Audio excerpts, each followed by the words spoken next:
ফলের ঘ্রাণ, বৈচিত্র্যময় প্রাণ। এই প্রতিপাদ্য নিয়ে রাজধানীর বেইলি রোডে ৫ দিনব্যাপী চলছে পাহাড়ি ফল মেলা। আজ মেলার শেষ দিন। মেলা চলবে রাত ৮টা পর্যন্ত। পাহাড়ি ফল মেলা উপলক্ষে পার্বত্য চট্টগ্রাম কমপ্লেক্স সেজেছে রঙিন সাজে। পুরো কমপ্লেক্স জুড়ে উৎসবের আমেজ। সন্ধ্যা নামলেই শুরু হয় পাহাড়ি শিল্পীদের মনোজ্ঞ সাংস্কৃতিক পরিবেশনা। পাহাড়ে উৎপাদিত নানা জাতের ফল, মশলা, মধু, সুগন্ধি চাল, তেল, আদা, শাকসবজি সহ নানা রকমের শুকনো খাবার ও পিঠার পসরা নিয়ে বসেছে এই মেলা।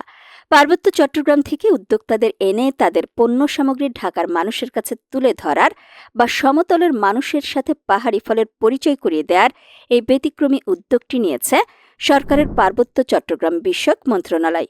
তারা বেইলি রোডের এই নান্দনিক পার্বত্য চট্টগ্রাম কমপ্লেক্সটি পরিণত করেছে এক টুকরো পাহাড়ে।